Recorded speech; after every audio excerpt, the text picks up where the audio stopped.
Pemirsa menatap pemilu 2024 yang tinggal beberapa bulan lagi, Wakil Sekretaris Jenderal DPP Gerindra Andi Erwijaya mengimbau pemilu harus dihadapi dengan sukacita.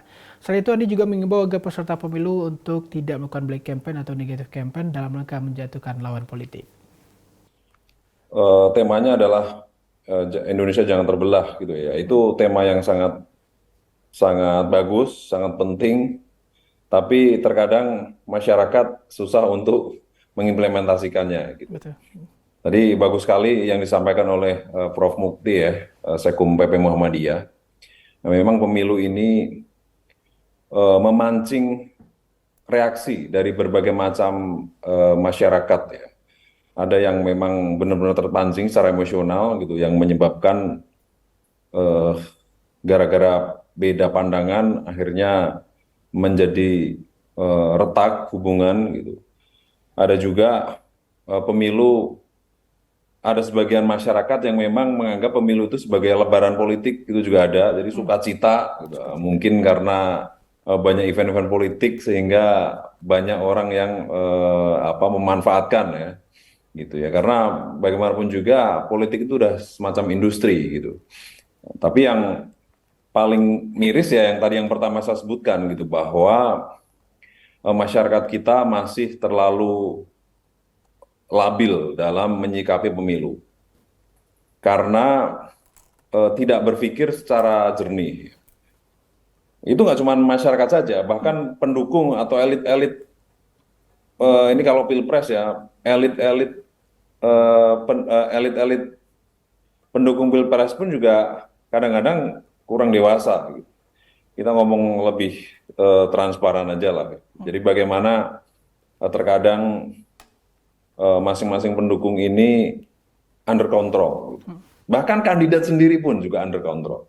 Nah ini kan sebenarnya perlu dibutuhkan kearifan ya.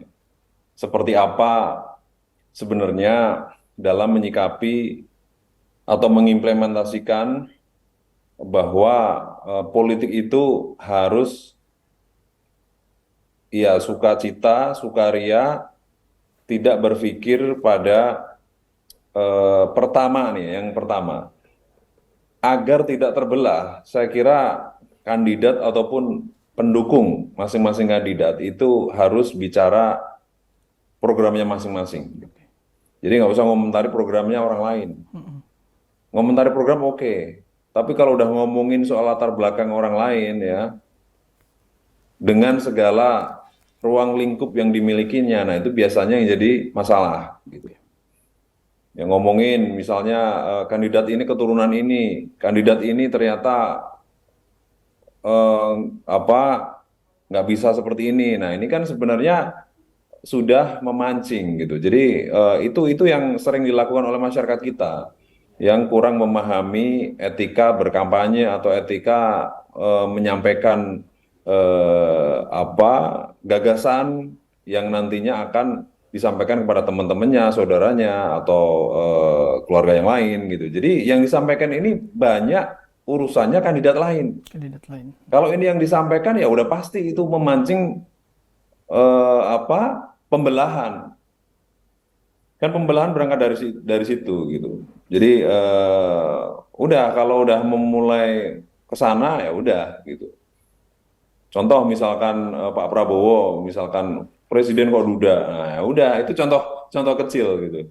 Ini kan so what gitu. Jadi kan ngapain juga gitu kalau duda. Terus akhirnya banyak, wah ini kan eh, pelanggar HAM, penjahat HAM atau apa. Nah ini kan sudah apa ya, sudah bukan domainnya gitu. Orang Menkumham aja diem aja, ya, pengadilan HAM juga nggak dibentuk, ya. Presiden Jokowi yang memerintah saja tidak membentuk peradilan HAM, ya. Bahkan dulu udah disidangkan. Contohnya kan seperti itu. Gitu. Nah ini kalau kandidat atau pendukung kandidat sudah mulai ngomentarin kandidat lain, nah inilah sudah dimulainya potensi pembelahan, ya kan? Pasti kan nanti akan dibalas, ya. Jadi itu yang sering terjadi gitu. Jadi kandidat ataupun pendukung kandidat ini sering kampanyenya ini bukan ngomongin program, ya. Kalaupun ngomongin sedikit, tapi yang diomongin adalah kandidat lain. Nah, ini atau sisi negatifnya kandidat lain atau negatif campaign gitu. Atau lebih parah lagi black campaign. Nah, ini kalau sudah dimunculkan, nah itu tidak hanya apa tidak memenuhi unsur berkampanye yang baik, yang beretika, tapi lebih parah lagi adalah tidak melakukan pendidikan politik yang baik terhadap warga masyarakat. Nah, ini yang sebenarnya yang perlu dilakukan, ya, yang perlu dilakukan dan perlu ditahan, gitu. Jangan under control agar tidak terjadi pembelahan. Yang berikutnya,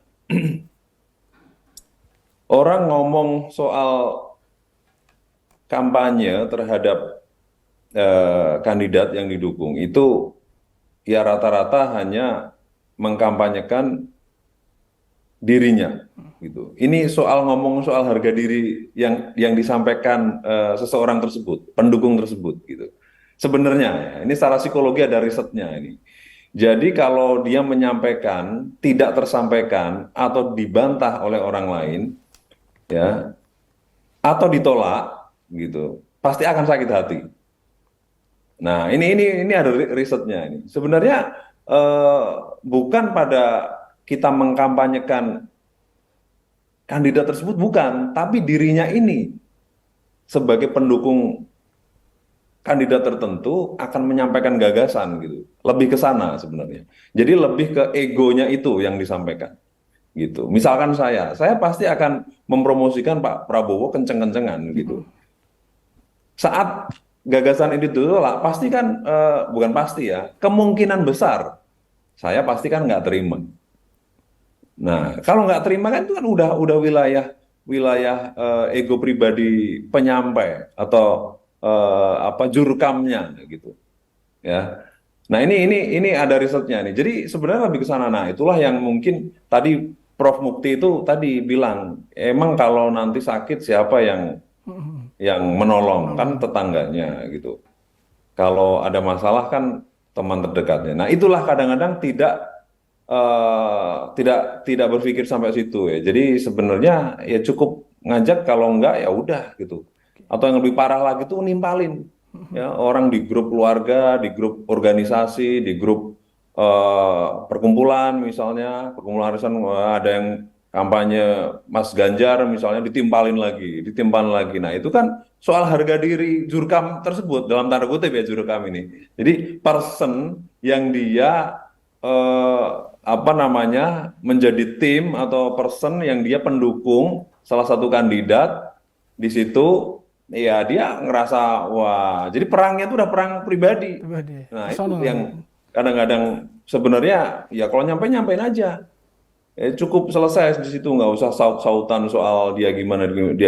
Kayak kalau presidennya terpilih dari menteri aja kan enggak gitu. Jadi komisaris saja enggak gitu. Jadi kan ngapain melampaui batas sampai apa namanya pertemanan jadi nggak Kurang bagus. ya. Nah ini kan kurang elok ya. Nanti teman-teman sama-sama satu persyarikatan, misalkan saya sama Mas Pau ini jadi tengkar kan kurang bagus ya. Jadi atau saya sama Kak Siar ini jadi nggak tegur-teguran ini kan ya nggak pantas kurang kurang dewasa gitu loh. Untungnya kita bertiga ini juga nggak ada masalah meskipun beda pilihan gitu. Baik. Ya kan Mas Pao. Jadi soal itu yang ada dua hal itu yang menurut saya perlu dicermati khususnya warga persyarikatan ya. Warga persyarikatan ini kan sebenarnya udah pinter-pinter ya. Cerdas-cerdas gitu. Artinya mau dicekoki kayak apapun kalau pilihannya itu ya sebenarnya udah mantep Udah gitu. aman. Jadi begitu kalau saya Baik. Mas Ihsan. Terima kasih.